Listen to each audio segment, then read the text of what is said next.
Hello दोस्तों, welcome to PGM creators. आज एक और नई कहानी के साथ आपको लेकर चलते हैं। कहानी बहुत ही मज़ेदार है। कहानी कुछ इस प्रकार है, तो चलिए कहानी को शुरू करते हैं।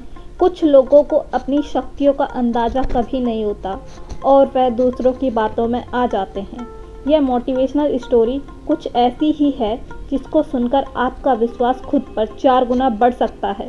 तो चलिए इस कहानी को शुरू करते हैं। दोस्तों, एक जंगल में एक बरगद का पेड़ था।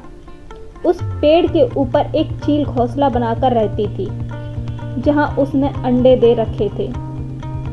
उसी पेड़ के नीचे एक जंगली मुर्गी ने भी अंडे दे रखे थे।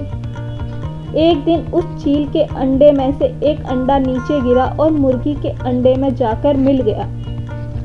समय बीता, अंडा फूटा और चील का बच्चा उस अंडे से निकला और वह यह सोचते हुए बड़ा हुआ कि वो एक मुर्गी का है।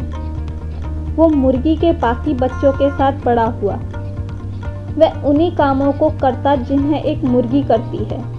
वो मुर्गी की तरह ही कुकड़ाता, जमीन खोदकर दाने चुगता और वो इतना ही ऊंचा उड़ पाता जितना कि एक मुर्गी उड़ती है। एक दिन उसने आसमान में एक चील को देखा जो बड़ी शान से उड़ रही थी। उसने अपनी माँ से पूछा कि उस चिड़िया का क्या नाम है जो इतना ऊंचा बड़ी शान से उड़ रही है। मुर्गी ने जवाब दिया, वह एक चील है। फिर चील के बच्चे ने पूछा, माँ, मैं इतना ऊंचा क्यों नहीं उड़ पाता?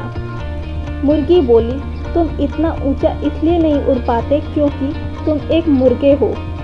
उसने मुर्गी की बात मान ली और मुर्गे की जिंदगी जीता हुआ एक दिन वह मर गया।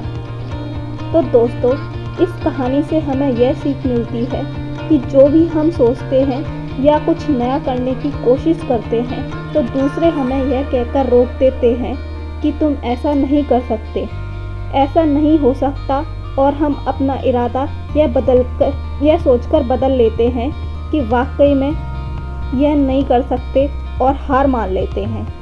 इसका मुख्य कारण अपने ऊपर भरोसा ना होना, अपनी शक्तियों पर भरोसा ना होना और अपने काम पर भरोसा ना होना। दोस्तों, जो लोग कहते हैं उन्हें कहने दीजिए, लोगों का काम ही है कहना। अपने आप पर भरोसा रखें, अपने आप को पहचानें। दोस्तों, अगर जीत निश्चित हो तो कायर भी लड़ जाते हैं। बहादुर वो कहलाते हैं जो हार निश्चित होने पर भी मैदान में उतर जाते हैं। इसलिए हमेशा अपने आप पर भरोसा बनाए रखें। धन्यवाद दोस्तों। अगर आपको कहानी अच्छी लगी हो तो हमें कमेंट के माध्यम से ज़रूर बताएं। धन्यवाद दोस्तों।